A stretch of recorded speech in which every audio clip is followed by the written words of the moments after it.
souvent, quand on organise une journée, on est très content de donner la parole à des théologiens très connus, qui écrivent plein de trucs, qui ont plein de cheveux blancs, qui ont des années et des années d'heures de vol derrière eux.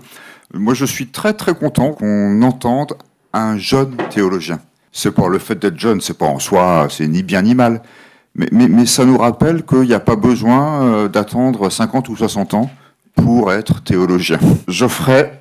Très bien, merci beaucoup. Avant tout, voilà, je me souviens à Louvain-la-Neuve, lorsque j'avais eu l'occasion d'entendre Monseigneur Aveline qui était venu faire une conférence, il a dit que c'était toujours important de dire un petit peu d'où on parle. Alors, je suis, voilà, à la base, je suis enseignant de latin, de français, de religion dans une école à Bruxelles. Et puis, tout doucement, j'ai poursuivi mes études par un doctorat sur la question de la pastorale scolaire. Donc, c'est plutôt le monde de l'enseignement qui, à la base, est celui de mes premières origines. Mais voilà, c'était l'un des éléments qui est ressorti de cette étude, c'est vraiment de faire ressortir deux kairos au pluriel, qui était justement la question du dialogue et la question de l'écologie intégrale. Et finalement, dans ce que je vais pouvoir présenter, il y a quand même des liens qui sont ici présents avec tout cela. Alors, pour l'instant, voilà, je suis à l'Université de Fribourg en Suisse pour le post-doctorat, donc je continue encore les études. Et là, c'est plutôt des questions sur l'éducation religieuse en Europe et les liens avec la citoyenneté que je travaille là-bas. Mais donc tout ça pour vous dire voilà, que je ne suis pas le grand spécialiste, loin de là, de toutes ces questions entre écologie intégrale et synodalité, mais voilà, je suis vraiment intéressé par ces questions et voilà, je remercie vraiment Pascal Balmand qui m'a invité pour cette journée. Alors, je vais essayer de partager à l'écran le PowerPoint. Alors, dans une courte vidéo d'une dizaine de minutes, que vous pourrez trouver facilement sur Internet, Nathalie Beccard expose brillamment les caractéristiques essentielles de la synodalité. Voici l'une ou l'autre expression qu'elle emploie, qu'elle utilise dans cette vidéo. Elle parle du passage du « je » au « nous ». Elle insiste sur l'art de l'écoute, l'esprit de discernement. Elle dit que la synodalité est une dimension constitutive de l'Église. Il y a l'idée d'une dynamique de communion missionnaire, le fait ou la manière d'être Église. Elle parle d'un chemin de conversion, nous sommes tous appelés à être acteurs, d'une participation par notre baptême, le fait d'entrer en dialogue, le fait de vivre sur le chemin d'Emmaüs. Elle insiste aussi sur le secret des liens, sur le style relationnel. En partant de ces quelques éléments introductifs, nous élaborerons une réflexion sur les liens qui se tissent entre synodalité et écologie intégrale. Alors que beaucoup d'auteurs traitent de la synodalité en se penchant sur les structures internes de l'Église et sur son organisation, moins nombreux sont ceux qui s'interrogent sur le versant missionnaire de la synodalité, au point qu'il ne semble pas toujours évident aujourd'hui d'exprimer de manière claire quelles seraient les raisons pour lesquelles on associerait l'écologie intégrale à la synodalité. Notre contribution vise justement à combler ce manque et établir des liens, en explorant à partir de là quelles pourraient être les nouvelles dynamiques de construction commune.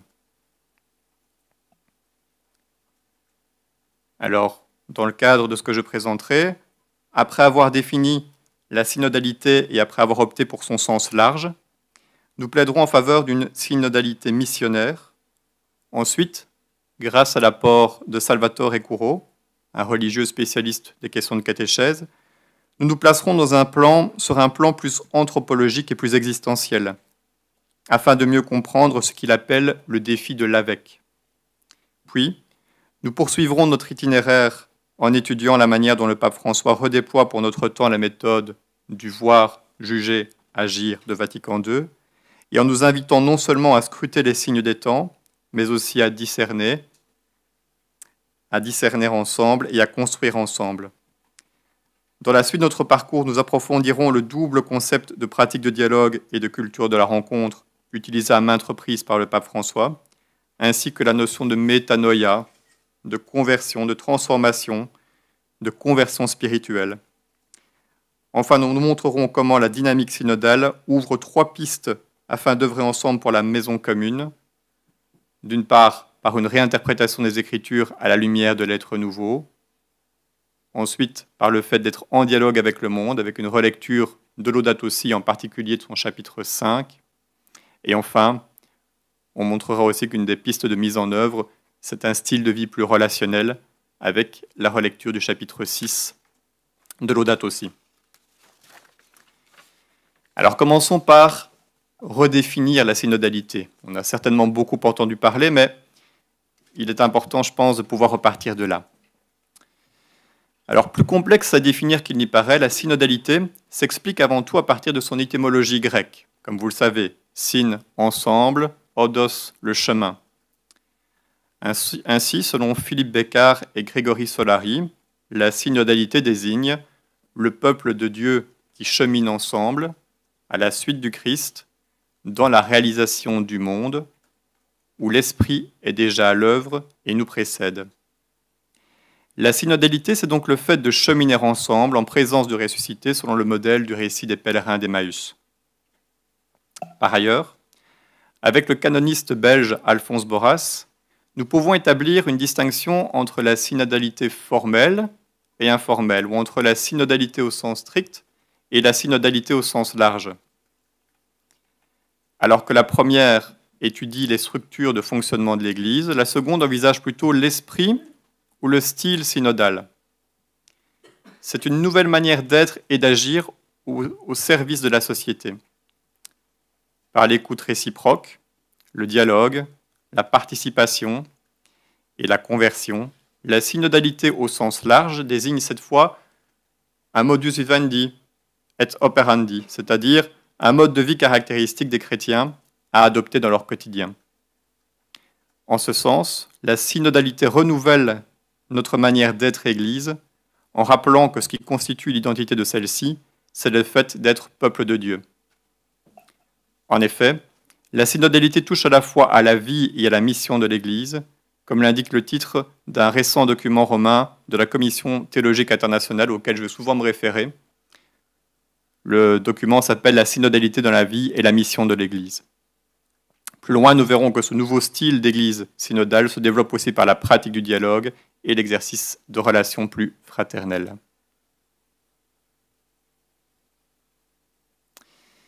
Pour l'instant, analysons l'un ou l'autre point de ce document de la Commission théologique internationale.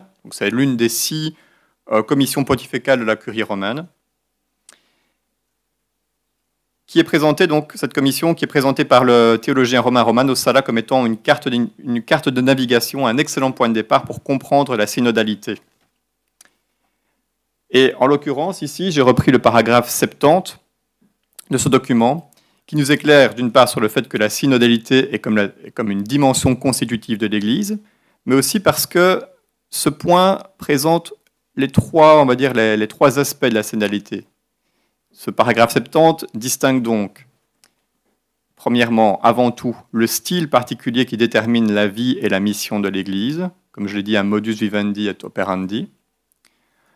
Ensuite, en outre, en un sens plus spécifique, les structures et les processus ecclésiaux, c'est-à-dire l'organisation institutionnelle dans ses 3 niveaux, local, régional et universel. Et puis C, enfin, la réalisation plus ponctuelle des événements synodaux auxquels l'Église est convoquée par l'autorité compétente.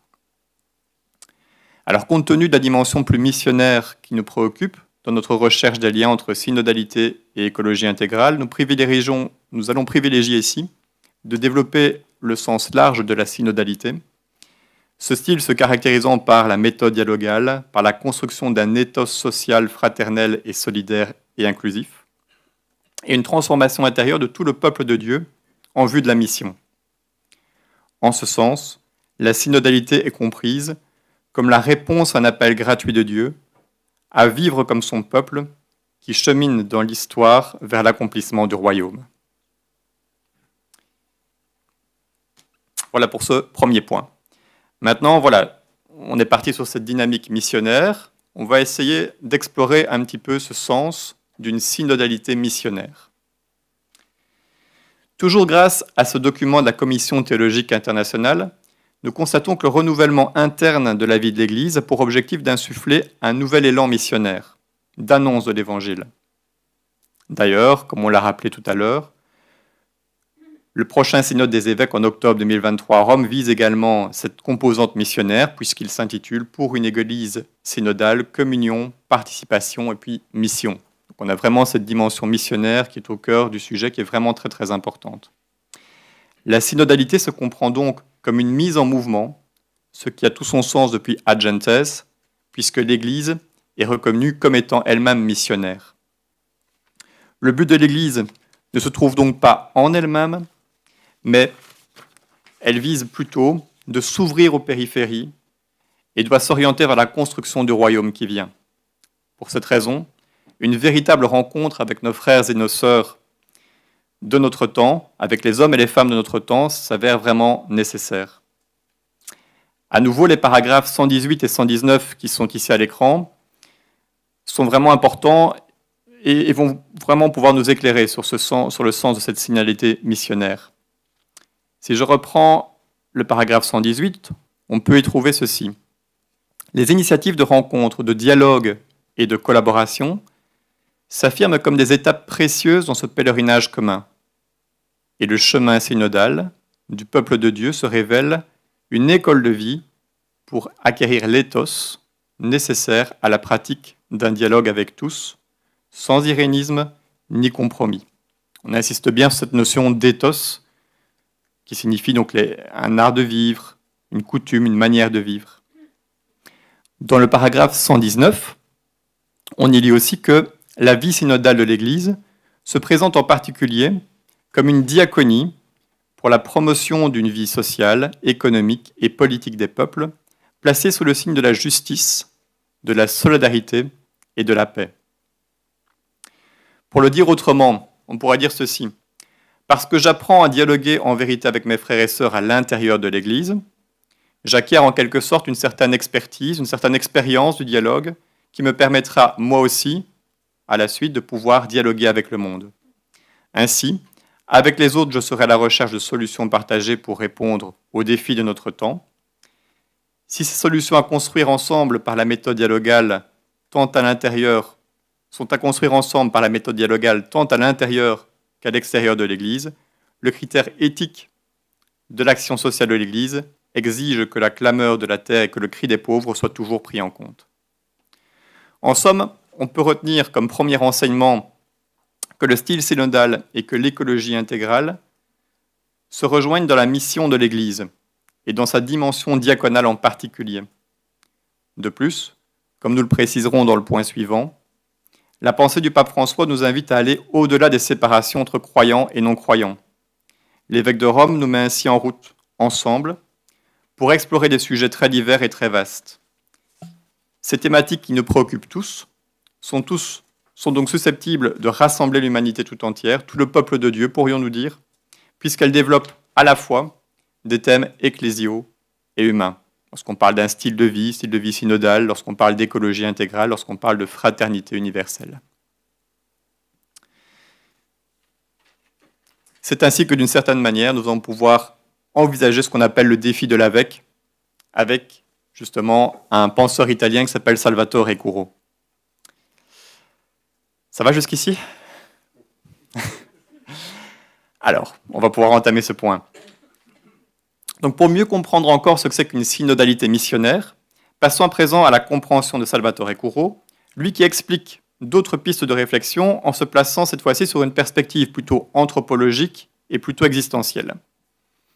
Comme nous le résumerons ici, les principaux éléments avancés par ce religieux de la congrégation de Saint-Joseph, on va pouvoir les résumer, tout en ajoutant quelques apports supplémentaires d'un théologien flamand que j'ai beaucoup travaillé pour ma thèse qui s'appelle Lievenboeuf. Alors, pour montrer tout d'abord que la synodalité désigne un chemin avec l'humanité tout entière, un mot du langage commun, un terme universel, Salvatore Curo travaille tout d'abord la signification du terme synodalité. Il nous explique tout d'abord qu'en raison de son caractère dynamique, syn odos, le chemin parcouru ensemble, pourrait se traduire, pourrait se dire de manière plutôt verbale, cheminer ensemble, cheminer avec. Ensuite, si on regarde le mot grec, le préfixe syn est avant le nom odos, donc, quelque part, on pourrait dire que cheminer avec revient à avec cheminer dans une perspective plutôt existentielle. Ensuite, synoder, si on accepte ce néologisme, ce serait le fait de prendre en compte ce qui nous précède, se laisser rejoindre pour se connecter aux autres. Ainsi, quelque part, avec ce type d'étymologie, avec ce type de présentation, on quitte la conception autonome très répandue encore de nos jours, où l'on pense par soi-même, en partant de soi et en revenant à soi. Au contraire, synoder, si on accepte de reprendre donc ce néologisme, ça consiste plutôt à se laisser rejoindre pour se connecter aux autres. Dès lors, on comprend mieux pourquoi il est important que les chrétiens sentent que le défi ecclésial est étroitement lié aux défis culturels et humains de tous. On rejoint un peu cette dynamique entre ce qui devrait se vivre, ce qui pourrait se vivre en Église et ce qui pourrait se vivre avec le monde. Ce style synodal, ce style du dialogue, comme nous allons le voir par la suite.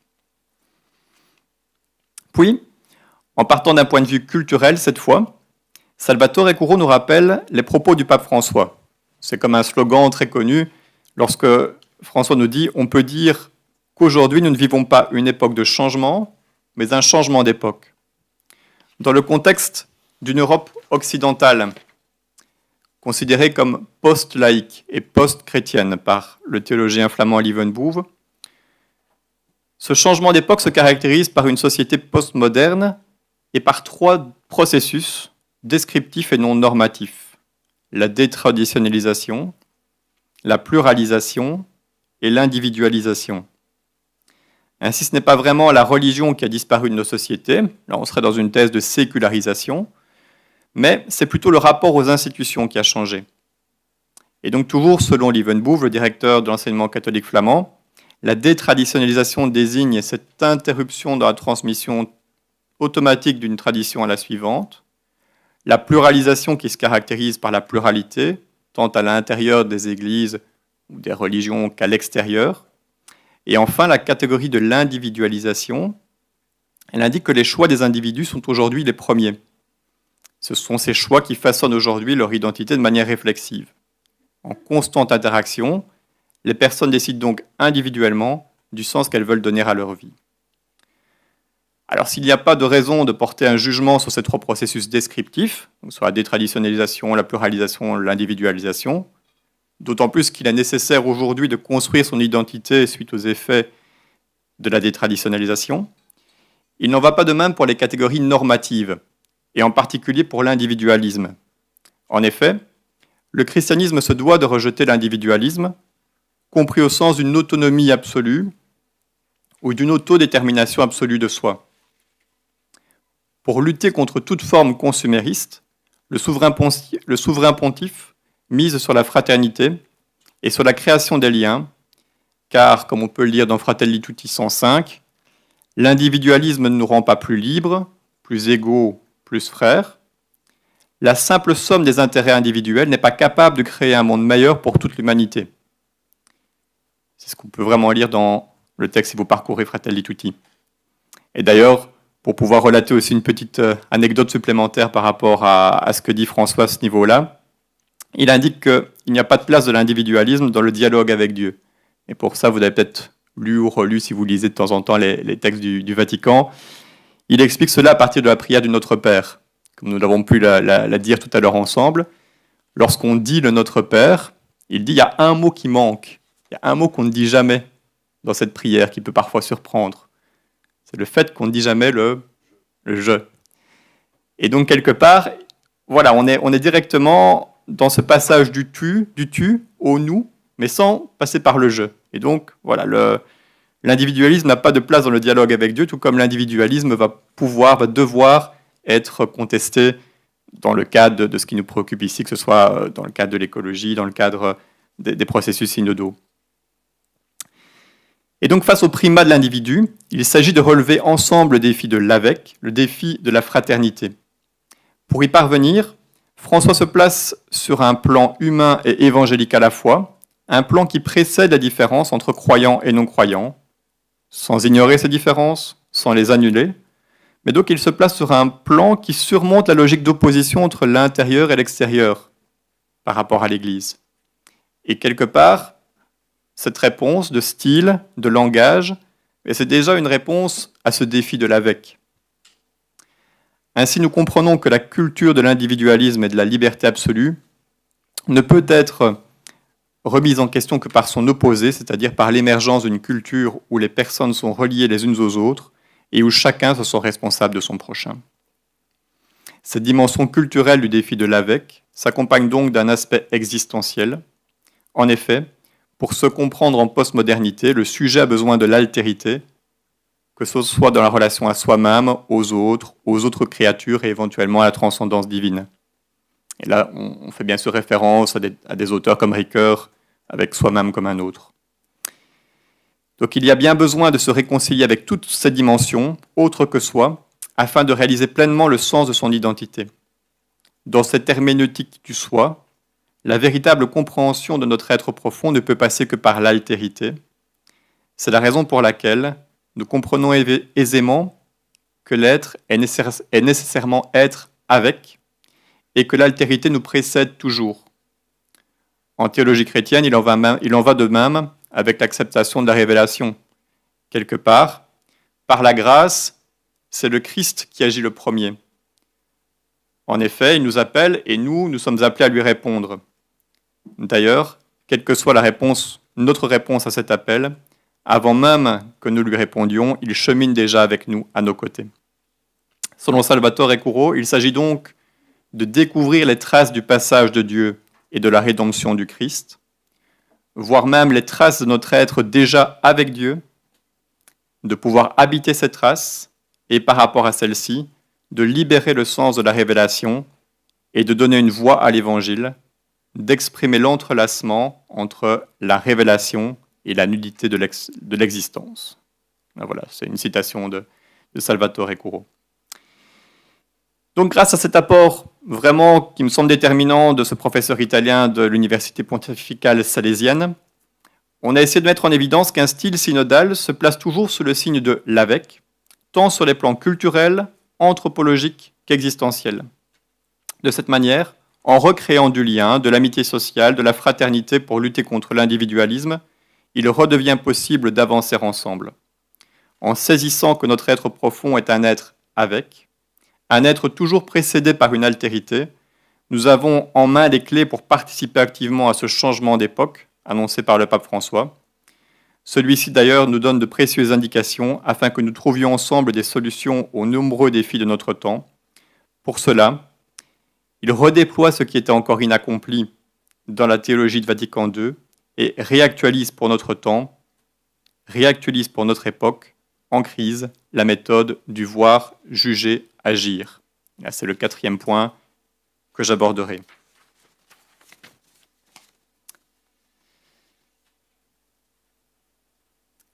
Avec les thèmes de prédilection du pape François, alors vous les connaissez ces thèmes, c'est la théologie incarnée du peuple de Dieu, l'option pour les pauvres, la revalorisation de la vocation baptismale dans la complémentarité des charismes reçus, la responsabilisation des disciples missionnaires, la lecture croyant des signes des temps, la prise en compte de l'altérité, le dialogue avec le monde. Et avec tout cela, de nombreux spécialistes constatent que nous redécouvrons aujourd'hui la théologie de Vatican II. La synodalité joue un rôle essentiel dans cette redécouverte, comme le met d'ailleurs en évidence le paragraphe 6 du fameux document de la Commission théologique internationale dont j'ai parlé tout à l'heure. Si on prend le paragraphe 6, qui est affiché ici à l'écran, il est indiqué « Bien que le terme et le concept de synodalité ne se trouvent pas explicitement dans l'enseignement de Vatican II, on peut affirmer que le choix de la synodalité est au cœur de l'œuvre de renouveau proposée par le Concile. » Ainsi, d'après le jésuite brésilien Pedro Rubens, François accomplit l'agenda inachevé de Vatican II. Alors, il va parler notamment, pour la petite histoire, du pacte des catacombes et vraiment de cette idée de pouvoir remettre le pauvre au centre des débats, On a commencé la réflexion à Vatican II, mais ici, le pape François veut vraiment remettre cela en avant, au niveau du contenu, la priorité aux pauvres. Au niveau de la méthode, eh bien, au niveau de la méthode, on va ici avoir cette méthode du voir, juger, agir. Et quelque part, déjà à Vatican II, l'Église adoptait un nouveau paradigme en passant du modèle anhistorique à un modèle historique. Mais en plus, elle changeait de méthode. Donc à l'époque, pour Vatican II, voilà, c'était une nouvelle méthode, le fait de pouvoir passer d'une méthode déductive à une méthode inductive, la méthode du voir, juger, agir. Cette méthode, qui était déjà formulée par la jeunesse ouvrière catholique, a pleinement été assumée par les conférences générales de l'Église latino-américaine, que ce soit à Medellín en 1968, à Puebla en 1979 et à Aparecida en 2007. François remet donc au goût du jour cette méthode qui consiste à voir, à scruter, à discerner les signes des temps et à les juger, c'est-à-dire à les réinterpréter à la lumière de l'Évangile et de l'espérance, et à agir ensemble dans une réciprocité des services que sont appelés à se rendre le peuple de Dieu et le genre humain, dans lequel ce peuple est lui-même inséré. Ainsi, dit toujours notre citation, ainsi se manifestera le caractère religieux et par le même fait le caractère souverainement humain de la mission de l'Église. Et on retrouve ainsi cette dimension à la fois humaine et ecclésiale dont je parlais tout à l'heure. Dans le développement qui suit, nous chercherons donc à comprendre la façon dont François redéploie, se réapproprie ces trois verbes, voir, juger, agir, afin de répondre aux défis actuels et en particulier aux crises écologiques et ecclésiales.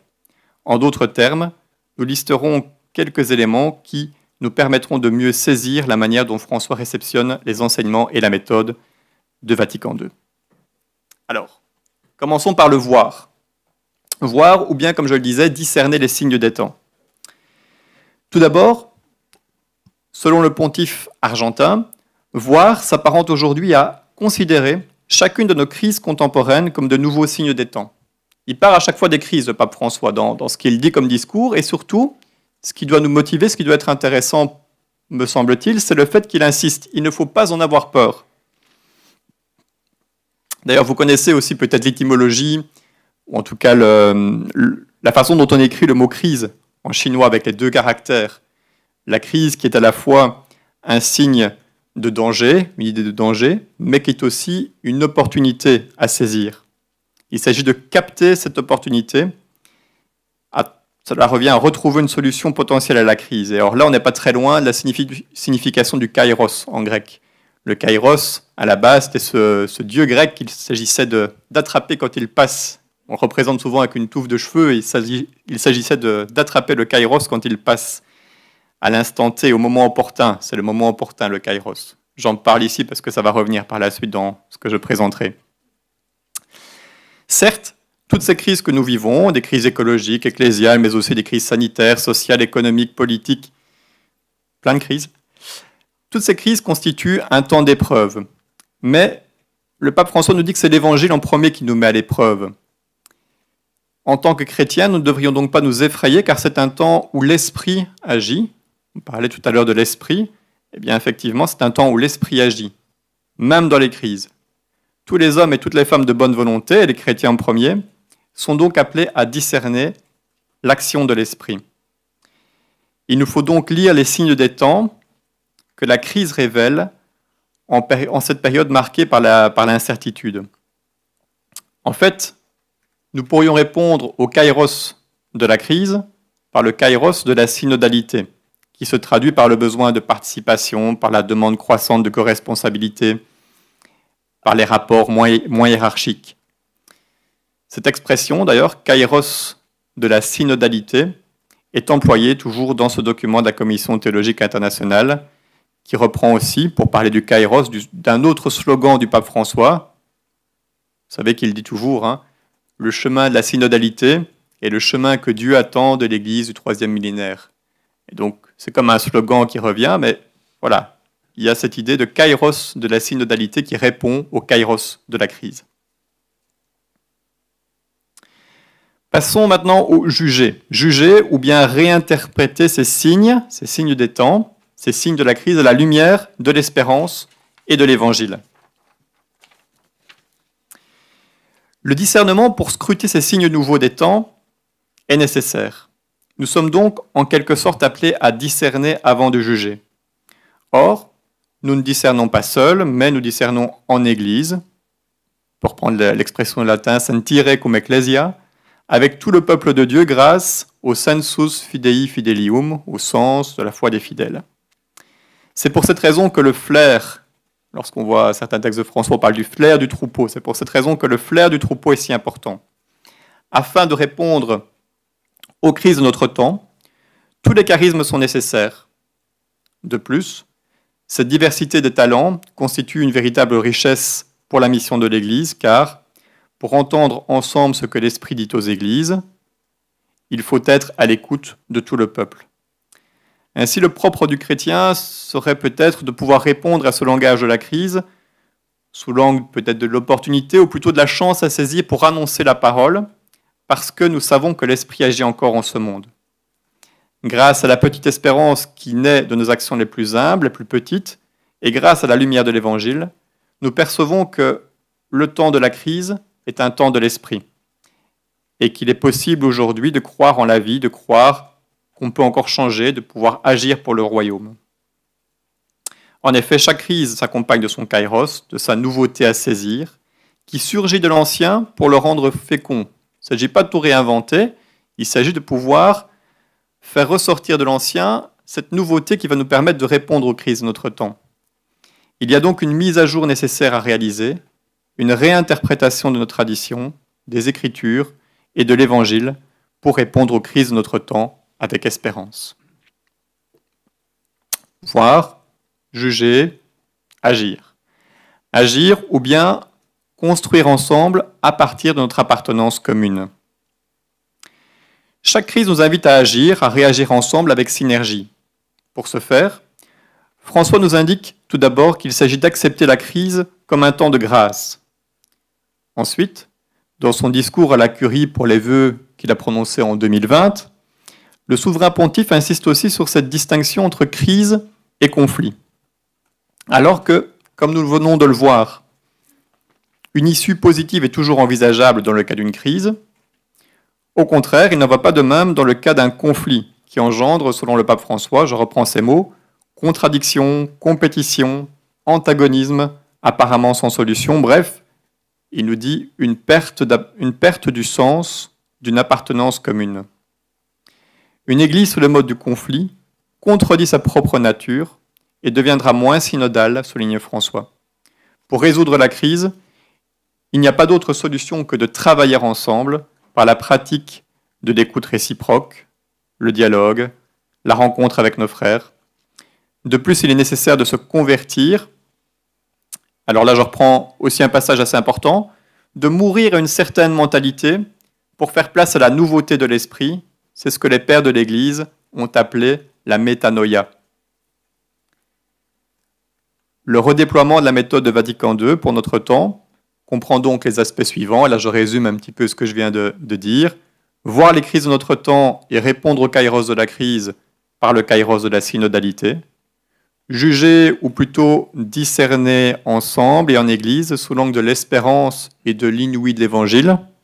Vous savez, vous avez peut-être lu ce livre de Dominique Collin qui parle de l'inouï de l'Évangile. C'est vraiment quelque chose qui me semble stimulant pour pouvoir repenser notre action dans les crises d'aujourd'hui. Agir ensemble en raison de notre appartenance commune, en évitant les conflits et en cherchant aussi à développer une conversion intérieure, une métanoïa.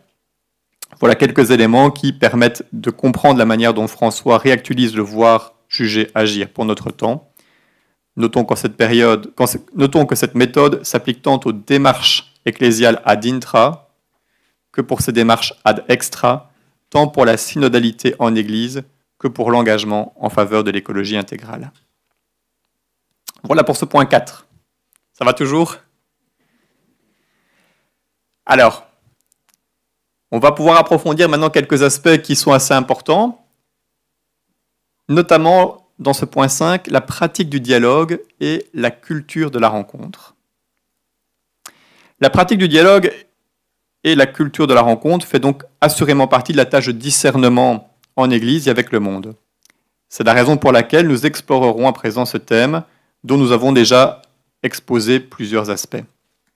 En effet, au paragraphe 118-119, toujours le même document, le document de la Commission théologique internationale, nous avions mis en évidence que le style de la synodalité au sens large correspondait à la pratique du dialogue et à la culture de la rencontre. Ce sont les expressions qui sont telles quelles employées dans ces paragraphes. La synodalité informelle consiste donc à écouter la parole de Dieu, celle de l'autre, et en particulier celle des étrangers, des migrants ou encore des personnes les plus pauvres, car c'est en rencontrant les plus petits de nos frères que nous rencontrons le Christ. L'écoute réciproque se place donc dans le cadre respectueux et accueillant de l'écoute en profondeur et de la parole courageuse. Cette attitude à se laisser déplacer par la parole de l'autre correspond aussi au défi de l'AVEC que j'ai exploré avec Salvatore Curro. Enfin, nous avions expliqué qu'il s'agissait de la même dynamique dialogale qui devait se vivre tant à l'intérieur de l'Église qu'avec le monde en vue du service de la société. Avec cette finalité, nous voyons bien la continuité entre l'adintra et la dextra dans la mission de l'Église en sortie. Afin de mieux comprendre aujourd'hui le sens du dialogue et de la rencontre, je vais maintenant en revenir aux origines du dialogue dans les textes pontificaux et notamment dans les textes du pape Paul VI, en commençant par Ecclesiam Suam. En 1964, le 6 août 64, le pape Paul VI promulguait Ecclesiam Suam. Le numéro 67 de cette encyclique a toute son importance pour bien comprendre la notion de dialogue, puisque l'auteur y indique que l'Église doit entrer en dialogue avec le monde dans lequel elle vit. L'Église se fait parole, l'Église se fait message, elle se fait conversation. C'est vraiment quelque chose qu'on a souvent entendu lorsqu'on s'intéresse à la question du dialogue. On retourne à l'interprétation de Paul VI. Toujours dans Ecclesiam Suam, au numéro 73, Paul VI nous précise que la teneur de ce dialogue, c'est quelque part un dialogue de salut. Et le mot salut a toute son importance. Le fait de pouvoir, c'est un mot qui est compliqué à expliquer dans notre époque, mais voilà, c'est vraiment un dialogue pour sauver le salut. Et pour sauver tous les hommes et toutes les femmes de notre temps. En ayant en tête que ce rapport dialogal vient de Dieu, l'Église pourra chercher à l'instaurer, ce dialogue, et à promouvoir l'humanité. Le dialogue fait donc partie de l'identité chrétienne et vise donc le salut. Et si on reprend la première lettre de Timothée, 1 Timothée 2,4, elle vise donc le salut afin que tous les hommes soient sauvés, parviennent à la connaissance de la vérité. Le Concile Vatican II confirmera cette intuition de Paul VI par le principe d'interprétation de pastoralité, en cherchant davantage à annoncer la bonne nouvelle qu'à se justifier, en entrant davantage en dialogue, en relation avec le monde, sur le mode de la conversation plutôt qu'en promulguant des anathèmes, comme ça peut être le cas des siècles auparavant. Et enfin, si vous connaissez Dei Verbum, la constitution dogmatique, Dei Verbum 2, je lis ceci, « Par la révélation, le Dieu invisible s'adresse aux hommes en son surabondant amour comme à des amis. Il s'entretient avec eux pour les inviter et les admettre à partager sa propre vie. » Donc Dei Verbum nous dit que finalement ce dialogue vient de Dieu. Ça, c'est vraiment ce qui est important à comprendre. Ce dialogue vient de Dieu et c'est à nous de pouvoir le mettre en œuvre aujourd'hui. Donc, depuis Vatican II, le dialogue devient méthode, quelque part, c'est-à-dire un chemin, odos, par lequel passer pour rencontrer le monde. Alors, si à l'époque de Paul VI, l'utilisation du dialogue visait à ce que tous les hommes soient sauvés et qu'ils parviennent à la connaissance de la vérité, François va donner un accent très particulier à cette notion de dialogue. Puisque, je vous rappelle, il était question de ce dialogue de salut, et donc il ne s'agit peut-être plus vraiment de chercher la vérité en tant que vérité absolue, selon François, mais de chercher la vérité dans le dialogue en tant que relation. De nombreuses citations de François illustrent aisément cette nouvelle orientation, et j'en ai indiqué l'une ou l'autre ici à l'écran. Dans une interview qu'il avait donnée en 2013, au tout début de son pontificat, François disait ceci. « Je ne parlerai même pas, même pour celui qui croit, de vérité absolue, en ce sens qu'absolu est ce qui est détaché, ce qui est privé de toute relation. Or, la vérité selon la foi chrétienne est l'amour de Dieu pour nous en tant que Jésus-Christ. Donc, la démonstration est faite, la vérité est une relation. Dans Evangelii Gaudium et Amoris Laetitia, François explique que le véritable sens du dialogue en postmodernité, c'est de pouvoir s'aimer au moyen de paroles. C'est quand même pas rien, hein, lorsqu'on reprend ces expressions, le dialogue, c'est voilà, s'aimer au moyen de paroles, reconnaître la vérité de l'autre, l'importance de ses préoccupations les plus profondes, et de se mettre à la place de l'autre pour pouvoir interpréter ce qu'il y a de plus profond dans son cœur. Donc c'est vraiment, la notion de dialogue, elle va jusque-là. C'est vraiment ça qui est important à comprendre. Ce n'est pas un mot anodin, c'est vraiment une dimension qui fait partie de l'ADN du chrétien, qui vient de Dieu, et elle nous appelle à aller jusque-là. C'est tout un chemin. Nous pourrions analyser encore d'autres écrits de François, mais nous en reviendrons toujours à la même conclusion. La pratique du dialogue permet le décentrement, l'ouverture à la culture de la rencontre, la compréhension de l'homme comme être de relation. Dans la culture de la rencontre, la pratique du dialogue va donc de pair avec la création de liens fraternels.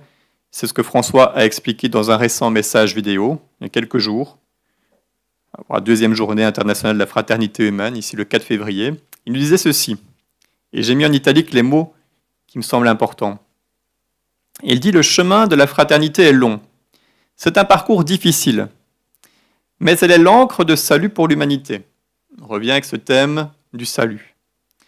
Aux nombreux signaux de menace, souvenez-vous, les crises, la menace, à l'obscurité du temps présent, à la logique du conflit, souvenez-vous de cette opposition qu'on avait mise en place entre le conflit et la crise, nous opposons le signe de la fraternité qui, en accueillant l'autre et en respectant son identité, l'invite à une marche commune.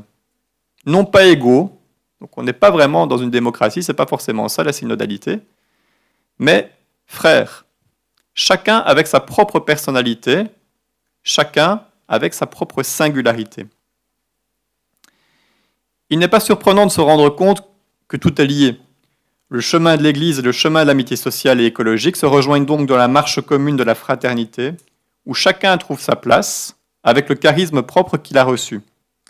Cette citation rappelle évidemment l'image du polyèdre, qui plaît davantage au pape François que celle de la sphère, en raison de ses multiples facettes qui s'intègrent de manière harmonieuse.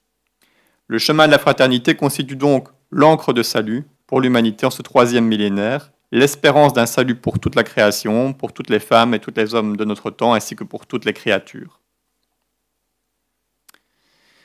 Après le dialogue, autre thème, autre dimension vraiment très importante, qui avait déjà été évoquée par vous-même au tout début de cette journée, cette transformation, cette métanoïa, cette transformation spirituelle, individuelle et collective.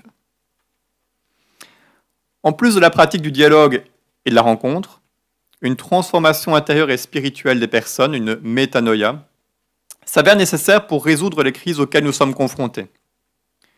François ne cache pas que les chemins qu'il trace ne sont pas de tout repos. En effet, la synodalité, le dialogue avec le monde, la rencontre, la fraternité, toutes ces voies ne constituent en rien des solutions de facilité. Bien au contraire, les personnes qui s'investissent dans ces pistes s'exposent à des désaccords qu'il ne sera pas toujours facile de répondre. Pour trouver des solutions communes, François encourage une conversion, une transformation des personnes en marche sur les chemins de réconciliation empruntés par les différents partenaires de dialogue. Encore une fois, il s'agit là d'un style, on revient à cette notion de style, d'une attitude que nous avons déjà rencontrée dans notre parcours de conversion missionnaire, un style à la fois synodal et écologique. Nous reprenons ici quelques éléments qu'on a déjà mentionnés précédemment. Il s'agit d'apprendre à se laisser déplacer, à se laisser transformer par l'autre. Il s'agit d'une nouvelle manière d'être et de vivre en Église, d'adopter un nouvel état d'esprit, conversion, transformation, un état d'esprit ouvert à la réformabilité, de travailler en co-responsabilité, d'éviter en toutes circonstances de se mettre au centre, c'est vraiment quelque chose qui revient sans cesse, de ne pas penser détenir la vérité, mais de s'ouvrir à la vérité de l'autre, toujours répondre aux crises de notre temps en fouillant les conflits. Ainsi, ce regard neuf, attentif à la parole du peuple de Dieu, fait partie de cette conversion. Il nous faut quelque part mourir une certaine mentalité pour faire place à la nouveauté de l'esprit. On disait ça il y a quelques minutes. À présent, nous percevons mieux la dimension missionnaire qui se joue entre la synodalité et l'écologie intégrale. Et nous avons compris que le défi de l'AVEC constituait un prérequis anthropologique existentiel fondamental pour traiter notre problème sur un plan à la fois ecclésial et humain. De plus, nous percevons la manière dont François se réapproprie la méthode de Vatican II en l'articulant à la pratique du dialogue, à la culture de la rencontre fraternelle, à une métanoïa individuelle et collective. Nous sommes désormais en mesure de tracer 3 chemins de mise en œuvre qui n'offrent pas des solutions toutes faites, mais qui sont plutôt des pistes de collaboration concrètes pour discerner et avancer ensemble. Et maintenant, je vais vraiment parler plus d'écologie. Je vais passer de l'axe synodal à l'écologie, même si j'ai toujours essayé de faire le lien entre les deux notions, avec 3 pistes de mise en œuvre. Il ne s'agit pas de solutions toutes faites, hein. Je reprends ici pas mal de choses qui ont été dites par d'autres, mais il s'agit vraiment plutôt de pistes de collaboration concrète pour discerner et avancer ensemble. Alors, première piste, bien sûr, partir des Écritures, relire les Écritures, relire ces Écritures à la lumière de l'être nouveau, les réinterpréter, les recontextualiser pour apporter des réponses aux crises actuelles. Deuxièmement, le 7.2, oser entrer en dialogue avec le monde. Et là, je ferai quelques liens avec l'ensemble de l'encyclique Laudato Si, en particulier le chapitre 5. Troisièmement, le 7.3, adopter un style de vie plus relationnel, comme le propose le chapitre 6 de Laudato Si. Et là, je ferai une relecture de Laudato Si pour montrer tous les liens entre ce que j'ai dit jusqu'ici et le chapitre 6 de Laudato Si. Nous développerons ces 3 pistes en reliant démarche synodale et diaconale dans la dernière section de notre exposé.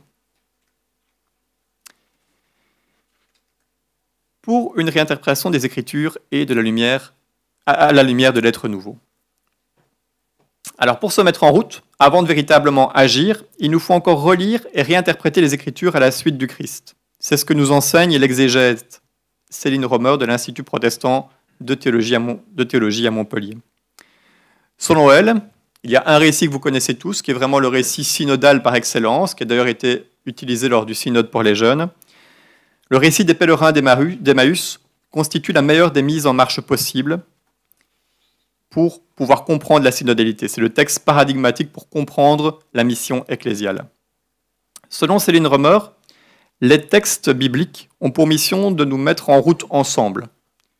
Aussi, c'est assez naturellement qu'elle analyse le texte des pèlerins d'Emmaüs en Luc 24, 13 à 35, car l'idée du faire route avec se retrouve dans ce texte, ainsi que le fait d'être en chemin ensemble. Si on fait l'exégèse de ce texte, que je ne ferai pas ici, mais je reprendrai les lignes essentielles de ce qu'elle indique.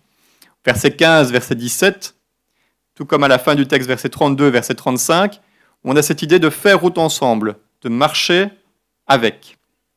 Et donc ça encadre ce passage. Ensuite, puisque le nom du second disciple nous est inconnu, nous pouvons facilement nous projeter dans ce personnage qui fait route avec Cléophas.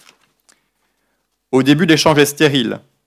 L'échange se passe juste entre 2 personnes. L'expression « entre deux », si vous connaissez un petit peu le grec, vous regarderez, elle revient au verset 14, verset 15, verset 17. Ils discutent ensemble, entre eux, mais ils ne croient pas à ce qui se passe, ils ne croient pas en la résurrection. Ils ont besoin d'une parole venue de l'extérieur, celle du ressuscité, au verset 17, pour comprendre et pour commencer à comprendre. C'est ainsi que le Christ va leur ouvrir les Écritures, versets 25 à 27, et partager le pain, versets 28-31. Cette interprétation avec le Christ et cette présence du ressuscité lors de la fraction du pain leur permettent ensuite de se dire l'un à l'autre, au verset 32, donc on est déjà plus dans le fait de parler, d'interpréter, au verset 35, et puis de parler. Et ce qui est intéressant, c'est qu'à la fin de ce récit, vous le savez, à la fin de ce récit, les 2 disciples s'impliquent dans la mission, puisqu'ils retournent à Jérusalem et retournent vers les apôtres. Et donc, on a vraiment ici le paradigme de la synodalité, et il y a vraiment cette importance de pouvoir réinterpréter les Écritures à la lumière de Jésus-Christ, ou à la lumière de l'être nouveau, si je reprends ici une expression du théologien protestant Paul Tillich. En plus de réaliser l'analyse exégétique du récit, Céline Romer insiste aussi sur la pluralité des voies canonisées. ce qui cautionne la pluralité des interprétations et la nécessité d'encourager une vision plurielle de l'Église sur base des charismes de chacun. L'exégète en appelle à notre liberté et à notre responsabilité pour réinterpréter ces textes, tout en se mettant en chemin avec le Christ qui nous a déjà rejoints. Elle dit ceci, je reprends 2 de ces extraits. À l'écoute des textes bibliques et de la pluralité de leurs voix, les chrétiens ne se découvrent pas contraints à la reproduction de modèles, mais appelés à inventer à leur tour des paroles, des actions et des gestes pour littéralement en grec faire synode, c'est-à-dire pour cheminer ensemble. Et un peu plus loin, elle indique ceci. Les textes du Nouveau Testament portent les traces des multiples résonances que l'événement Christ a provoquées et que leur auteur interprète chacun de leur contexte. Leur relecture appelle les nôtres. Lorsqu'il en va de la démarche commune des hommes, ces auteurs en reviennent, et leurs lecteurs avec eux, au lien qui les unit au Christ, à la confiance reçue et donnée, qui les constitue sujets libres, responsables et féconds dans le monde et devant Dieu. Ainsi, à l'intérieur de l'Église, comme dans la mission, notre lien personnel avec le Christ est vraiment primordial, vraiment fondamental. Il nous encourage à être des disciples missionnaires qui dialoguent avec les Écritures, qui les réinterprètent, qui les recontextualisent, pour reprendre ici un mot, un terme, qui est souvent employé par le théologien flamand Lievenboeve. Deuxième piste, peut-être encore plus concrète cette fois. Et si je serais vraiment en lien avec Laudato Si, promis. Dans un article récent datant de 2016, qui s'intitule « Réception et synodalité, Laudato Si comme seuil dans l'enseignement social de l'Église », Francine Charrois et Luc Forestier indiquent que le contenu même de cette encyclique pousse à une réception synodale, encyclique Laudato Si. Et en fait, ne fût-ce qu'en relisant l'introduction de cet ouvrage du pape François, nous identifions très vite les concepts de dialogue, de fraternité, de conversion et de collaboration, par exemple. Dès Laudato Si 3, François propose spécialement d'entrer en dialogue avec tous au sujet de notre maison commune. En Laudato Si 11, il nous encourage à nous sentir en union avec le créé, à parler le langage de la fraternité et de la beauté de notre relation au monde. Un peu plus tôt, avec le patriarche Bartholomée, en Laudato Si 9, le pape indique qu'un changement de la part de l'être humain est nécessaire pour trouver ensemble des solutions. Enfin, François parle même explicitement de conversion et de collaboration numéro 14, que j'ai reproduit ici à l'écran. Au numéro 14, on dit ceci: « J'adresse une invitation urgente à un nouveau dialogue ». Le mot dialogue est mis en évidence. Sur la façon dont nous construisons l'avenir de la planète. Nous avons donc besoin d'une conversion. Le thème de la conversion est ici présent. Une conversion qui nous unisse tous. On revient sur cette union, sur cette question des liens. Parce que le défi environnemental que nous vivons et ses racines humaines nous concernent et nous touchent tous. On se place sur un plan à la fois humain et ecclésial. Tous, nous pouvons collaborer, le fait de pouvoir travailler ensemble. Tous, nous pouvons collaborer comme instrument de Dieu pour la sauvegarde de la création, chacun selon sa culture, son expérience, ses initiatives et ses capacités. Nous le comprenons donc aisément. Tous ces ingrédients nécessaires au style synodal sont tout aussi indispensables à la mission de sauvegarde de la maison commune. Par ailleurs, vous qui connaissez bien la structure de Laudato Si, vous savez qu'on y retrouve la structure, la méthode, voir, juger, agir. En effet, au chapitre 1, on décrit ce qui se passe dans notre maison, le voir, quelque part aussi dans le chapitre 2, le discernement, puisque on revient quelque part sur cette nouvelle interprétation possible du récit de la création avec une herméneutique adéquate, nous dit François. Il reprend, vous le savez, les chapitres 1, 28 de la Genèse et 2, 15 pour dire que c'est qu'il faut interpréter correctement ce texte du récit de la création, avec l'idée de pouvoir protéger cette création plutôt que la dominer. Quant au chapitre 3 et 4 de l'encyclique, il nous aide à discerner et à mieux comprendre en quoi la racine du problème provient d'un anthropocentrisme dévié et comment l'écologie intégrale peut aider à trouver des solutions. Chapitre 3, chapitre 4. en intégrant les différentes approches politiques, sociales, économiques, scientifiques, éducatives, philosophico-religieuses, donc ces multiples facettes. Nous savons que l'écologie intégrale ne se limite pas à traiter du problème environnemental, mais qu'il intègre également tous les aspects cités ci-dessus, en les mettant en dialogue, en vue du bien commun du royaume à venir. Enfin, les chapitres 5 et 6 de l'encyclique nous invitent à agir ensemble par le dialogue et la conversion à un mode de vie plus relationnel. En fait, de l'analyse des causes de la crise, la dimension anthropologique a toute son importance. Dans le diagnostic de François, l'individualisme et l'incapacité à répondre aux défis de l'AVEC sont considérés comme les causes du problème. Rappelons-nous que l'encyclique Laudato Si reconnaît que la crise de la modernité provient de la grande démesure anthropocentrique, Laudato Si 116, de l'illusion d'autonomie absolue de l'humain et de l'incapacité de l'homme moderne à utiliser à bon escient le paradigme éthique. Allant de pair avec l'anthropocentrisme, le paradigme technocratique, toujours des termes qui reviennent dans l'encyclique, donc ce paradigme technocratique a lui aussi fait des dégâts. La raison technique, et là je cite un extrait, la raison technique ayant été placée au-dessus de la réalité. Cette rationalité instrumentale technico-scientifique ou technico-économique a encouragé le développement du paradigme consumériste. C'est pourquoi, afin de lutter contre ce dernier, François demande de répandre un nouveau paradigme concernant l'être humain, la vie, la société et la relation avec la nature. Paragraphe 215 de Laudato Si. Cette nouvelle synthèse passe par l'ouverture à la transcendance et à l'éthique.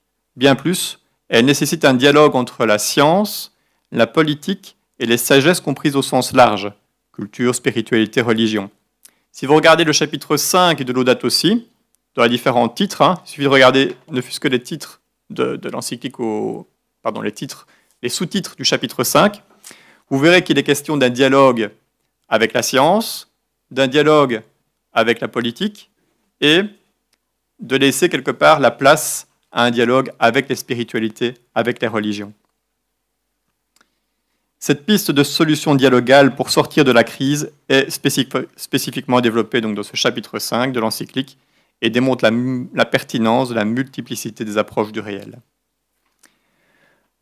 François n'est d'ailleurs pas le seul à pouvoir parler de cette approche dialogale. Il y a une philosophe belge qui s'appelle Charlotte Leuys qui a vraiment travaillé ces questions d'écologie intégrale, mais cette fois-ci d'un point de vue strictement plus philosophique, avec ce qu'on appelle la théorie des strates. Elle reprend la théorie des strates en s'inspirant des strates géologiques. Et elle nous dit que finalement, il faut une réponse globale qui provient de chacune de ces strates, les strates techniques, économiques, politiques, philosophiques et spirituelles, pour pouvoir répondre à ce défi de la crise. Enfin, je termine dans quelques instants avec ce point. Un style de vie plus relationnel. Dans ce dernier point, nous confirmerons donc les nombreux éléments présentés plus haut à propos de cette synodalité missionnaire. Et on va vraiment se concentrer sur le chapitre 6 avec 3 points. Un nouveau style à adopter, la conversion écologique et puis le modèle relationnel où tout est lié. Ces 3 éléments reviennent dans le chapitre 6 de Laudato Si. Dès les premières lignes du chapitre 6, François donne le ton. Il nous dit « L'humanité a besoin de changer. La conscience d'une origine commune, d'une appartenance mutuelle et d'un avenir partagé par tous est nécessaire. » Laudato Si 202. Ce changement implique une nouvelle manière d'être dans le monde, une nouvelle manière d'habiter celui-ci. Pour développer une citoyenneté écologique, nous sommes appelés à quitter le paradigme consumériste et individualiste pour adopter de nouvelles habitudes au quotidien. Ce changement de style de vie passe par une éducation à la responsabilité environnementale, tout 211. Cela demandera du temps et de l'énergie. Cependant, François reste optimiste et nous invite à garder l'espérance en nous rappelant que la contribution de chacun est nécessaire. En ce qui concerne la métanoïa, là je pars du paragraphe 216, de cette conversion écologique à la fois individuelle et communautaire. Dans ce passage, François en appelle une profonde conversion intérieure. Donc c'est toujours les mêmes thèmes qui reviennent, mais c'est vraiment pour vous montrer cette continuité entre le style synodal et l'écologie. Donc il nous parle d'une profonde conversion intérieure et d'une réconciliation avec la création, au paragraphe 218. En particulier, les chrétiens peuvent laisser rejaillir toutes les conséquences de leur rencontre avec le Christ, nous dit-il, sur les relations avec le monde qui les entoure. La conversion personnelle intégrale vise à comprendre que chaque créature reflète quelque chose de Dieu et qu'elle a un message à nous enseigner, car le Christ ressuscité habite au plus profond de chaque être, nous dit le paragraphe 221. Au niveau communautaire, la conversion consiste à adopter l'esprit de service, de gratuité, de communion, de cohabitation, de fraternité sublime avec toute la création. Là, je suis en Laudato Si 221. Cette transformation se réalise lorsque nous saisissons au plus profond de nous-mêmes que nous avons besoin les uns des autres, 229, pour construire un monde meilleur, 231. Enfin, et là je parlerai sans forcément avoir les feuilles devant moi, vous savez que le refrain tout est lié est toujours présent dans l'encyclique à de nombreux moments. On insiste sur le fait de pouvoir soigner les relations. C'est quelque chose qui est vraiment indiqué, qui revient dans le paragraphe 240 par exemple. Et à la fin de l'encyclique, dans le chapitre 6, si vous le relisez, vous verrez vraiment tous les liens qui sont établis avec le style, entre ce style synodal et surtout l'exemple trinitaire. Et de manière plus globale, si vous lisez l'ensemble de l'encyclique, vous savez très bien que la personne de saint François d'Assise est un exemple qui est présenté tout au long de l'encyclique. En conclusion, tout ce parcours nous a permis quelque part de pouvoir réfléchir à ces liens entre écologie intégrale et synodalité. Nous avons pu découvrir quelques dynamiques communes pour pouvoir construire ensemble. Plusieurs enseignements ressortent de ce périple à travers les différents textes ecclésiaux étudiés. Et je les ai listés. Après, bien sûr, nous pourrons échanger, dialoguer sur ces thèmes. Premièrement, je pense que ce nouveau style écologique et synodal nous engage sur les chemins de la mission. Le thème de la mission, c'est vraiment un premier enseignement à retenir. Deuxième élément, j'ai beaucoup insisté là-dessus, Salvatore Curo, le thème du défi de l'AVEC, les défis de notre temps, et ce défi quelque part, de pouvoir répondre à la fois en Église et avec le monde, avec une reconnaissance de l'altérité qui nous précède. Troisièmement, si je reprends mon propos, j'ai beaucoup développé, insisté sur cette méthode inductive de Vatican II qui est revisitée par François, mais de manière très spécifique, d'une manière qui fait sens pour répondre aux crises de notre temps. Quatrièmement, par la pratique du dialogue, de la rencontre. Vous le savez, on a beaucoup travaillé là-dessus. J'étais revenu sur ce qu'on disait à partir de Vatican II. La question de la transformation intérieure, de la métanoïa pour pouvoir vivre de manière plus relationnelle et plus fraternelle. Le fait de pouvoir saisir l'action de l'esprit, de pouvoir discerner cette action de l'esprit, où il faut quelque part aussi mourir à une certaine mentalité pour faire place à la nouveauté de l'esprit. Cette question de la métanoïa qui avait été évoquée. Ensuite, un autre point que je reprends ici dans la conclusion, cette question de la réinterprétation, de la recontextualisation des Écritures pour notre temps, à la lumière de l'être nouveau, et avec l'espérance pour pouvoir répondre aux crises de notre temps. Et enfin, en guise d'ouverture, vous savez, vous connaissez peut-être aussi le texte de Querida Amazonia, et puis ses rêves, et je pense que c'est important de pouvoir rêver ensemble aussi. Et donc, pour conclure, vous savez que dans cette exhortation apostolique post-synodale, le souverain pontife présente 4 rêves pour l'Amazonie. Un rêve social, culturel, écologique et ecclésial. De la même manière, demandons-nous pour notre communauté, pour nos communautés aujourd'hui, quels sont nos souhaits, quels sont nos désirs, quels sont nos rêves pour demain. Et gageons, espérons qu'il y aura bien l'une ou l'autre piste concrète à mettre en œuvre parmi tout ce qui vient d'être dit, afin de réaliser ces rêves et de construire ensemble le monde de demain. Voilà, merci pour votre attention.